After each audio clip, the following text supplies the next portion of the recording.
Anupama serial के ऐसे ही daily update सबसे पहले देखने के लिए हमारे चैनल टेली एक्सप्लेन को सब्सक्राइब करें। आज के एपिसोड की शुरुआत में अनुपमा आर्यन और माही को भगवान के आगे प्रार्थना करने के लिए कहती है। वह उन्हें आशीर्वाद देती है और कहती है कि हमेशा एक दूसरे को खुश रखना। माही और आर्यन भगवान के सामने हाथ जोड़कर वादा करते हैं कि वे एक दूसरे का ख्याल रखेंगे। अनुपमा के चेहरे पर साफ चिंता झलकती है। वह माही की खुशियों को लेकर बेहद बेचैन है। दूसरी तरफ ईशानी को लगता है कि उसकी फोटो सोशल मीडिया के लिए अच्छी नहीं आ रही। राजा उसे देखता है और उसकी मदद करता है। वह उसके लिए फूलों की सजावट करता है। ईशानी फोटो लेती है। राजा उसके पास आता है और फोटो खिंचवाने के दौरान उसकी कमर पर हाथ रखता है। तभी राजा इस सपने से बाहर निकलता है। ईशानी राजा से पूछती है कि क्या हुआ। राजा ईशानी के साथ फोटो खिंचवाने की इच्छा जाहिर करता है। तभी परी उसे बुलाती है और ईशानी वहां से चली जाती है। राजा ईशानी को इम्प्रेस करने का फैसला करता है और कहता है कि वह इस दोस्ती को प्यार में बदल कर रहेगा। दूसरी तरफ परी, ईशानी और अंश जूते चुराई की रस्म के लिए कोठारी परिवार से शगुन के पैसे के लिए मोलभाव करते हैं। गौतम ताना मारता है कि आर्यन के जूते वापस देने के बदले मोटी रकम मांगेंगे, क्योंकि शाह परिवार कभी छोटी रकम नहीं मांगता। मोटीबा भी तंज कसती है कि 10 से 20 हज़ार के जूतों के लिए लाखों रुपए मांगेंगे। परी कहती है कि जूते ऐसे ही वापस कर देते हैं, लेकिन अंश कहता है कि कोठारी परिवार के लोग मजाक को ज्यादा सीरियस ले रहे हैं और वह मना कर देता है। सभी में काफी बहस और नोक-झोंक होती है। फिर तीनों 1 लाख की डिमांड करते हैं। दोनों तरफ से मोलभाव किया जाता है। मोटीबा ताना मारती है कि शाह परिवार का बस चले तो सभी कोठारी हाउस में आकर रहने लग जाएं। गौतम भी ताना मारता है। इस पर अंश कहता है कि पैसे सामने वाले की हैसियत देखकर मांगे जाते हैं। अगर जूते तुम्हारे होते तो 5 रुपये भी नहीं मांगते। मोटी बा और शाह परिवार के बीच हल्की नोकझोंक चलती है। पराग और ख्याति अपने बेटों की पसंद पर गर्व जताते हैं और राजा भी ख्याति की बात से सहमत होता है। अनुपमा सभी को रोकती है और मुकाबला करने की सलाह देती है। सभी रस्सी खींचने का गेम खेलते हैं। कोठारी परिवार अचानक रस्सी छोड़ देता है और मोटी बा जूते ले लेती है। लेकिन अनुपमा चालाकी से जूते वापस ले लेती है और आर्यन को पहनाती है। प्रेम ग्रुप सेल्फी लेने की सलाह देता है और सभी ग्रुप सेल्फी लेते हैं। इसके बाद आर्यन के दोस्त उसे ड्रग्स लेने के लिए जोर डालते हैं। अनुपमा और राघव दूर से उन्हें देख लेते हैं। अनुपमा को शक होता है कि कहीं कोई झगड़ा तो नहीं हो रहा। राघव कहता है कि शायद दोस्त आपस में बात कर रहे हैं और उसे इग्नोर करने की सलाह देता है। अनुपमा सोचती है कि अब माही की विदाई की रस्म के लिए आर्यन को बुलाना चाहिए।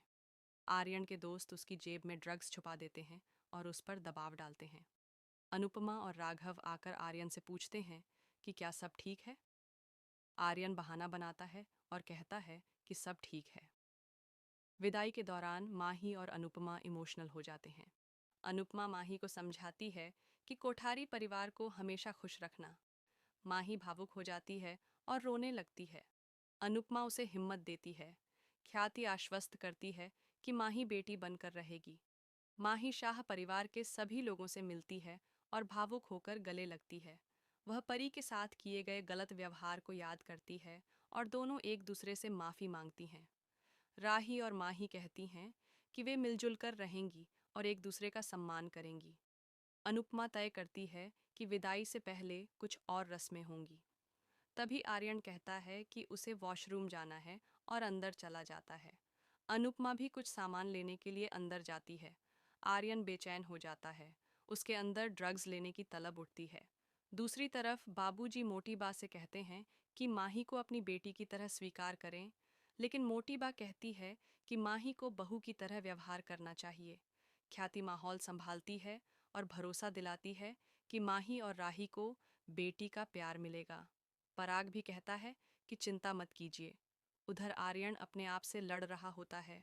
वह कहता है, मैं नशा नहीं कर सकता। मैंने माही से वादा किया है। मैं उसका भरोसा नहीं तोड़ सकता। लेकिन तभी वह खुद को सामने खड़ा देखता है और वह खुद को ड्रग्स लेने के लिए प्रेरित करता है। अनुपमा वहां आ रही होती है। आर्यन खुद को रोकने की बहुत कोशिश करता है, लेकिन अंततः ड्रग्स ले लेता है और फर्श पर गिर जाता है। अनुपमा उसे गिरा हुआ देखती है और उसके हाथ में ड्रग्स का पैकेट देखकर स्तब्ध रह जाती है।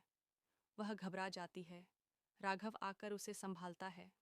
दूसरी ओर गौतम प्रार्थना को बताता है कि उसने उसके मोबाइल से सारे वीडियो डिलीट कर दिए हैं। प्रार्थना हैरान रह जाती है। गौतम बाबूजी को ताना मारता है कि वनराज बिल्डर्स के पैसे लेकर भाग गया था। बाबूजी गुस्से में कहते हैं कि गौतम को शुक्र मनाना चाहिए कि लीला यहाँ नहीं है, वरना वह उसका मुंह बंद कर देती। अनुपमा दुखी होकर कहती है, मेरी बेटी का पति नशा करता है। राघव उसे संभालता है। तभी आर्यन वहां आता है। अनुपमा उस पर गुस्सा करती है और पूछती है, क्या माही को इसके बारे में पता है? उसके परिवार को? वह रोते हुए पूछती है कि वह नशा क्यों करता है। अनुपमा टूट जाती है और कहती है, मैं सभी को इसके बारे में बताऊंगी। तभी आर्यन उसके पैरों में गिरकर माफी मांगता है और विनती करता है कि अभी यह बात किसी को न बताएं। वह कहता है कि वह जल्द ही ड्रग्स छोड़ देगा, लेकिन उसे थोड़ा समय चाहिए। सभी लोग आर्यन का इंतजार कर रहे होते हैं और पूछते हैं कि उसे आने में इतनी देर क्यों हो रही है।